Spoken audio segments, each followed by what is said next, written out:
Every day we are exposed to a vast number of chemicals and toxins. Many of these are found in our food, but also in our water and the air we breathe. Fluoride is one example. For years now, we've been told that fluoride is not harmful in any way. On the contrary, it actually replaces calcium in bone, and therefore makes our teeth stronger and more resilient to cavities and such. After extensive independent research, we've uncovered facts which are being shown in this documentary that prove fluoride to be a major contributor to a huge number of preventable illnesses. Chemtrails are another example. Although the government denies knowledge of their existence to a large extent, they are visible in the skies on sunny days. This leaves the question, what are they spraying? And why are we being exposed to chemicals without our knowledge or consent? Both these pertinent issues will be analyzed in great detail in order to provide a deeper insight into the misinformation, deception, and lies we are being told every single day of our lives.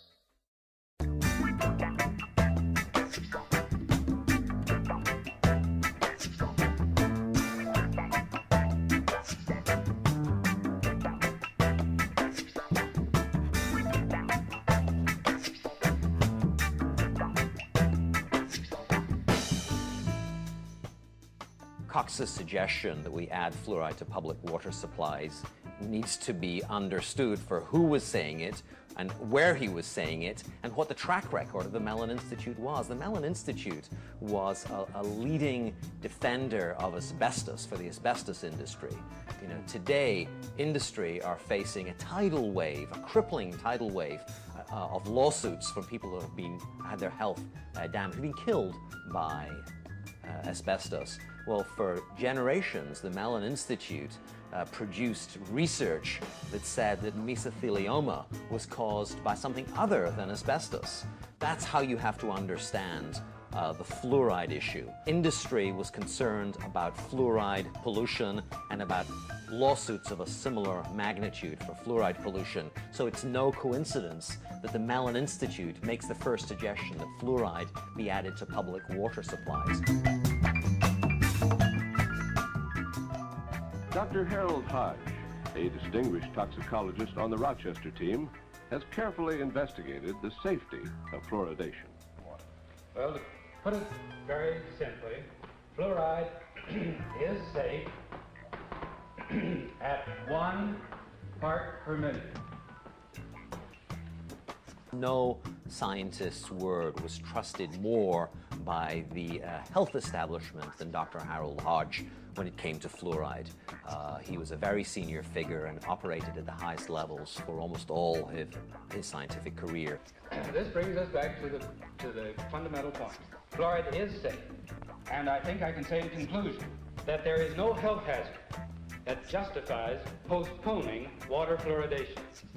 Harold Hodge, we now know, was a co-orchestrator of the human radiation experiments in which citizens in hospitals at Rochester and in Oak Ridge were injected with plutonium by scientists under Harold Hodge's direction.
enforced water fluoridation, almost immediately there was a national movement against fluoride, and that was led by Dr. George Walbot. We should all know George Walbot's name.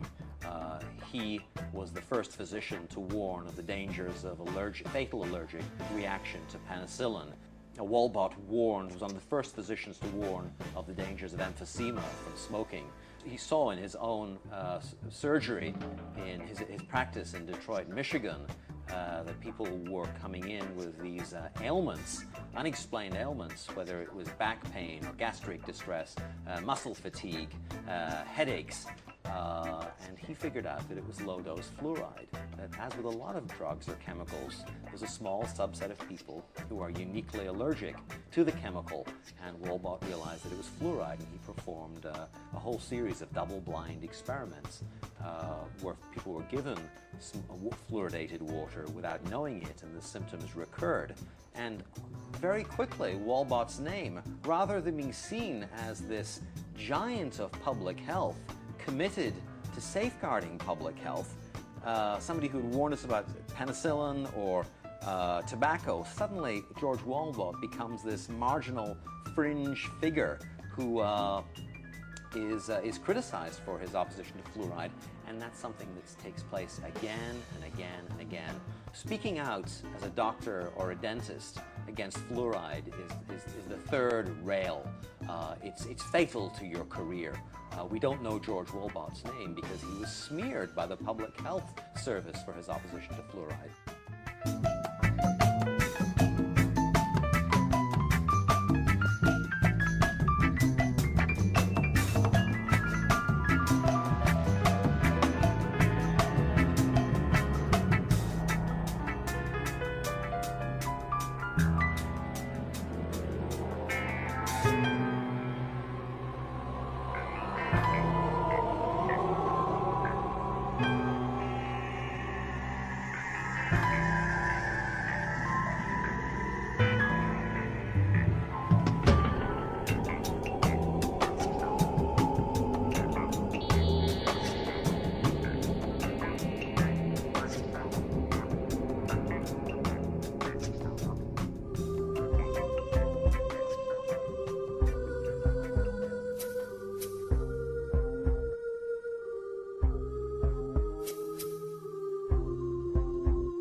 If you go into the files of Dr. Robert Kehoe at the Kettering Laboratory, you'll come across the existence of a hitherto unknown entity known as the Fluorine Lawyers Committee.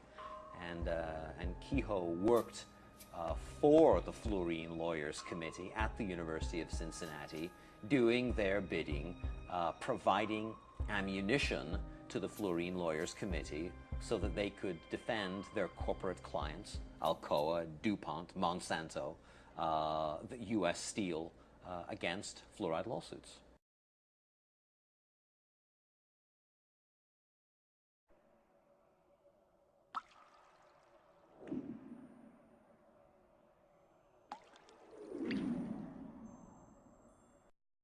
After numerous comments from people who have been hospitalized complaining about being sick after drinking tap water there, we investigated this matter further. A visit was arranged to a local hospital in order to see if any facts can be uncovered following statements from people who noticed a chemical taste in the water attributed to fluoride.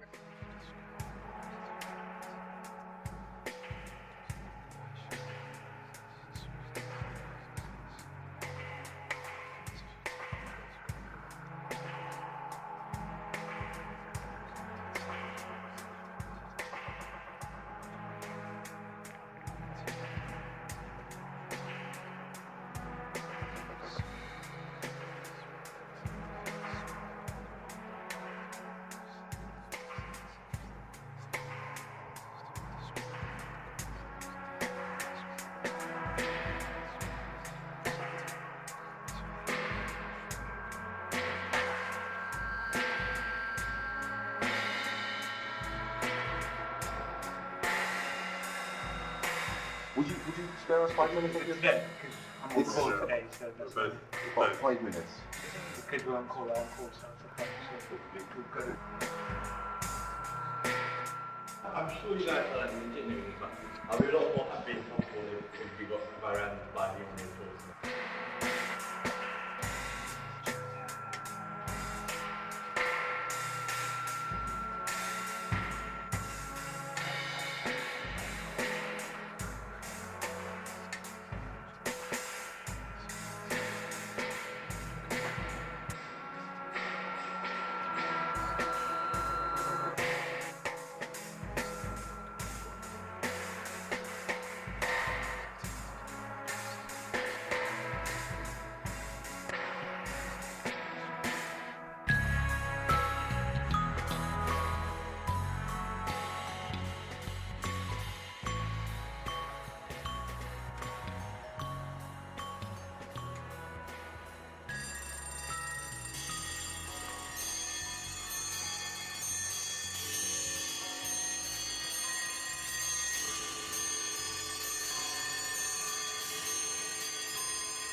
Our impulses are being redirected.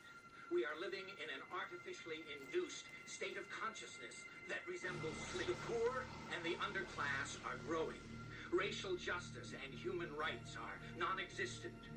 They have created a repressive society, and we are their unwitting accomplices.